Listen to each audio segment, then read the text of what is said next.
జై శ్రీరామ్. 2022 నుంచి 2024 జూలై వరకు మొత్తం 11 ప్రెడిక్షన్స్ అనేవి ప్రూవెన్ అయ్యాయి. మరియు నా వాట్సాప్ గ్రూప్ లింక్ కూడా ఇచ్చాను క్రింద డిస్క్రిప్షన్లో. ఇది నిజమా కాదా అనుకుంటే కనుక ఈ 11 ప్రెడిక్షన్స్ అనేవి కింద డిస్క్రిప్షన్లో ఉంటాయి.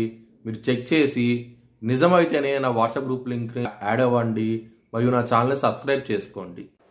వృశ్చిక రాశికి అధిపతి కుజుడు. వృశ్చిక రాశిలో అనురాధ 4 పాదాలు, జ్యేష్ఠ 4 పాదాలు మరియు విశాఖ 4వ పాదం ఉంటుంది.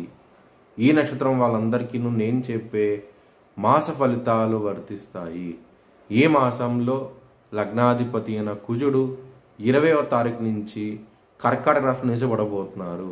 కర్కాటక రాశిలో కుజుడికి బలహీనంగా ఉంటాడు. దాని మూలంగా బీపీకి సంబంధించిన విషయాల్లో ఇబ్బంది పడే అవకాశం ఎక్కువగా ఉన్నది. మీరు దక్షిణామూర్తి స్తోత్ర పారాయణము మరియు హనుమాన్ చాలీసా పారాయణం చేస్తే కనుక మంచి డెవలప్మెంట్స్ అంటూ ఉంటాయి. 2వ స్థానం అధిపతి అయిన గురువు 7వ స్థానంలో ఉన్నారు. కుటుంబ పరంగా మంచి డెవలప్మెంట్స్ అంటూ ఉంటాయి.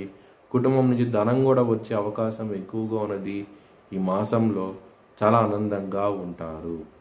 6వ స్థానం అధిపతి అయిన కుజుడు నిలిచబడబోతున్నారు కర్కాటక రాశిలో. దాని మూలంగా శత్రువుల పరంగా మాత్రం ఇబ్బందికరంగా ఉండబోతోంది.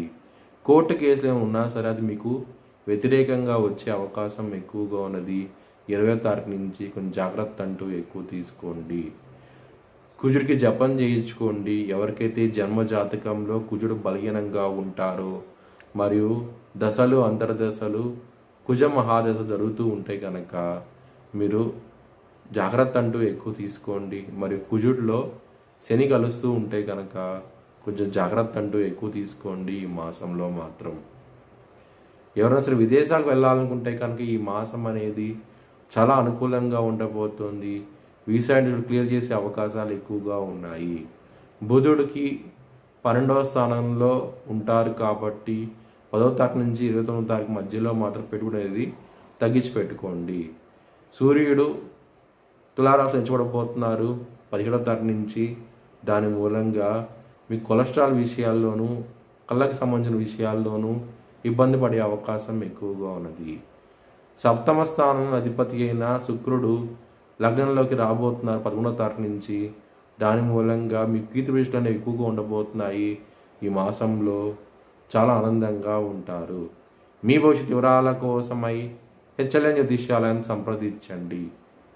2024 భారత్ ప్రైమ్ మినిస్టర్గా నరేంద్ర మోడీ రీఎలక్ట్ అవుతాడని చెప్పి నేను మార్చ్ 2022లో చెప్పడం జరిగింది. అది ఈ నెల ప్రూవ్ అయ్యింది. Thanks for watching this video. Please like, share and subscribe my channel.